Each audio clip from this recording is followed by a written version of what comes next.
Introduction to Learning Disabilities. Hello, my name is Mariana Leñero. Today, I'm presenting an overview of the learning disabilities term and the processes that could be affected when someone has this kind of difficulties. Also, I will talk about some of the characteristics that children with learning disabilities have for you to understand the needs of your child and the services you should ask from the school. Let's begin with the definition used by IDEA, the Individuals with Disabilities Education Act. Remember, this is a presentation based on a psychoeducational point of view, not a legal one. I will give you the complete definition, but don't worry if you don't understand the whole concept. Later, I will break it down into parts. Generally, a learning disability can be defined as a disorder in one or more of the basic psychological processes involved in understanding or in using language, spoken or written, that may manifest itself in an imperfect ability to listen, think, speak, read, spell, or do mathematical calculations. The terms include such conditions as perceptual disabilities, brain injury, minimal brain dysfunction, dyslexia, and developmental aphasia that's related with language problems. The term learning disability doesn't apply to students who have learning problems as a result of visual, auditory, or motor disabilities, blindness, or hearing impairment. It neither applies to intellectual disability nor to emotional disturbance, or the environment such as cultural or economic disadvantages. As I told you before, to understand the definition better, I will break it down into small parts and clarify some points. First, the definition says a learning disability can be defined as a disorder. The term disorder indicates that the learning problem is based on a neurological, even genetic condition. It occurs in the brain and its connections. It is a condition that doesn't disappear, but with therapy and support, the manifestation of the problems could reduce the negative impact in the child's life. Also, when the definition says that the disorder affects one or more of psychological processes, the processes the definition is considering are the ones related to visual or auditory processing, motor and sensory skills, attention, memory, self-control of the executive functions. Problems in the visual or auditory processes don't mean the child cannot hear or see. Generally, that person can see and hear perfectly. The real problem is that their brain has difficulty understanding the meaning of what they are receiving. When a child has an auditory processing disorder, he or she will have problems in recognizing and discriminating auditory information. They will have trouble listening between similar sounds, struggle with following directions, and understanding jokes.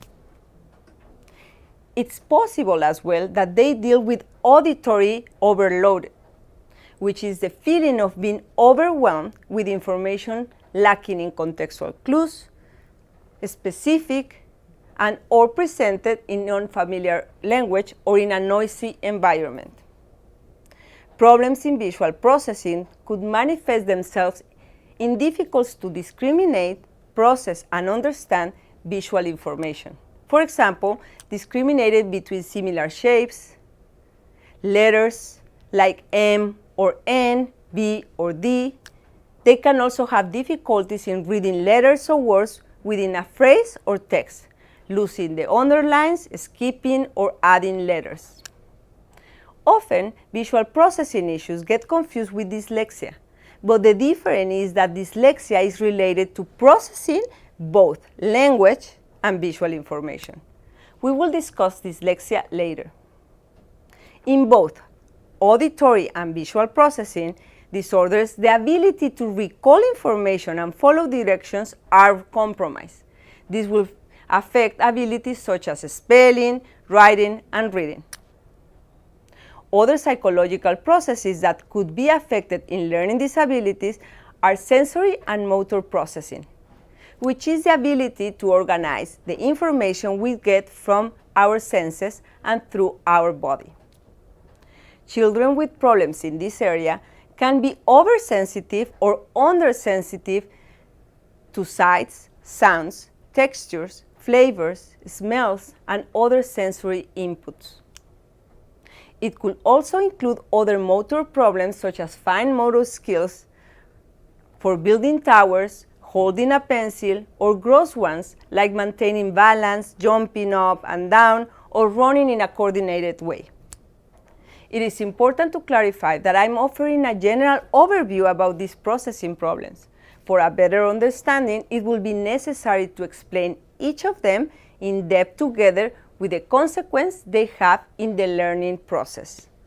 As well, other psychological processes that can be affected in learning disabilities are problems with attention, self-control, memory, and executive functions. Problems related with attention and self-control are when the children don't have the ability to keep their interest on or finish tasks or activities that may not be interesting or motivating for them. Their problem is being able to regulate where, when, and with what they can pay attention and control themselves. Also, they can struggle to pay attention to specific information or to be still and acting impulsively. Problems in the psychological process as memory are difficulties related to the ability to recall and express information, visual or auditory, on a short-term basis. Also, to remember events that happened time ago or academic information they learned from school. But there are also problems related to memory that are very common in the learning processes regarding mental organization and planning.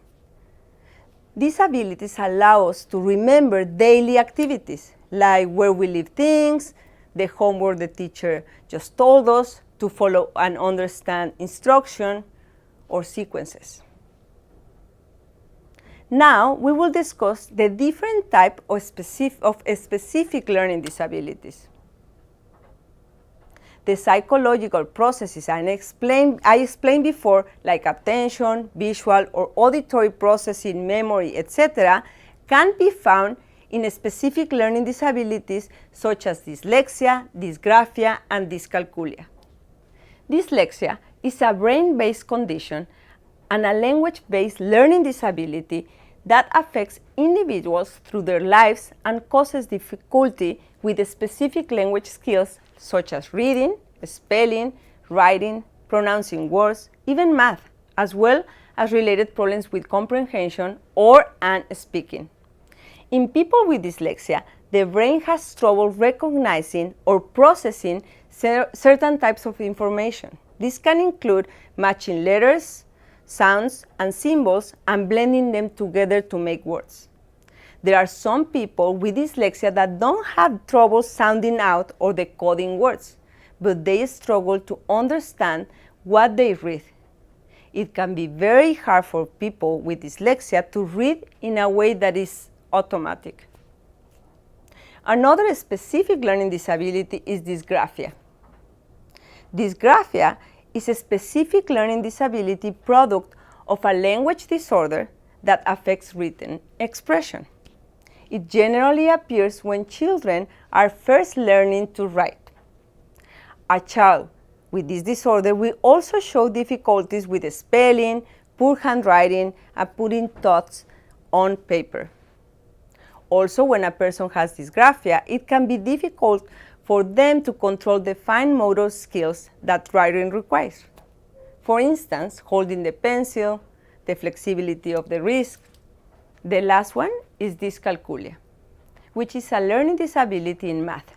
It affects how the person manages numbers, understands math problems, measurements, time, and recognize patterns and sorts of items by size, shape, or color.